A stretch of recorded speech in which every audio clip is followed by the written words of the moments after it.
महर्षि वशिष्ठ का आश्रम शांति का सागर था। हिमालय की गोद में बसा यह हरी भरी वनस्पतियों का एक अभयारण्य था। झरने पहाड़ों से गिरते थे, उनका संगीत एक सुखदायक मरहम था। हवा जंगली फूलों की खुशबू से महक रही थी। यह एक ऐसी जगह थी जहां प्रकृति और आत्मा पूर्ण सामंजस्य में रहते थे। पेड़ों पर पक्षी मधुर गीत गाते थे, छोटे जानवर निडर होकर घूमते थे, पेड़ हवा में प्राचीन रहस्य फुसफुसाते थे। आश्रम उस शांति का प्रमाण था जो उसके स्वामी ऋषि वशिष्ठ के भीतर निवास करती थी।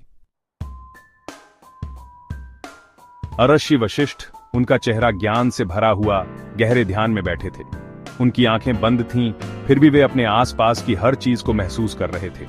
उनके बगल में कामधेनु दिव्य गाय खड़ी थी। उसका रंग ताजी बर्फ की तरह सफेद था।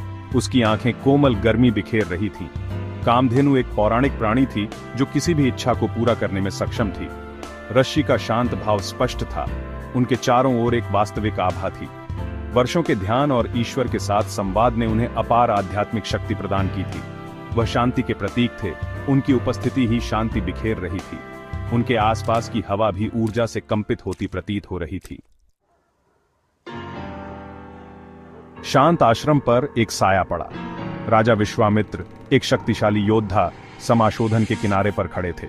उनका चेहरा हताशा और इच्छा का नकाब था। उन्होंने कामधेनु के किस्से सुने थे, उसकी किसी भी इच्छा को पूरा करने की क्षमता के बारे में। महत्वाकांक्षा से प्रेरित विश्वामित्र गाय के लिए लालायित थे। उन्होंने कल्पना की कि वह उनके राज्य में कितनी शक्ति लाएगी। विश्वामित्र एक कर्मठ व्यक्ति थे, एक शासक जो अपनी इच्छा के अनुसार काम करने का आदी था। वह वशिष्ठ की ओर बढ़े, उनका हाथ अपनी तलवार की मूठ पर था। वह एक राजा थे, आज्ञाकारिता के आदी। उन्हें मना नहीं किया जा सकता था। हे ऋषि, विश्वामित्र की आवाज शांत घाटी में गूंजी। मैं कामधेनु के लिए आया हूं। वह मेरे राज्य के लिए एक बहुमूल्य संपत्ति होगी। वशिष्ठ ने अपनी आंखें खोली। उनकी निगाह शांत लेकिन स्थिर थी। राजा विश्वामित्र, उन्होंने शांति से उत्तर दिया, कामधेनु कोई संपत्ति नहीं है जिस पर दावा किया जा सके। वह एक दिव्य प्राणी है जो यहां अपनी इच्छा से रहती है। ऋषि के शब्दों पर विश्वामित्र क्रोधित हो गए। मैं राजा हूं, वह दहाड़ा।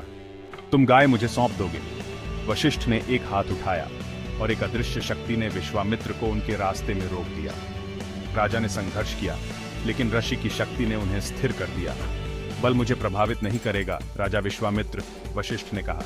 उनकी आवाज अभी भी शांत थी। सच्ची शक्ति बल में नहीं, बल्कि ज्ञान और करुणा में है। हवा ऊर्जा से चटक रही थी।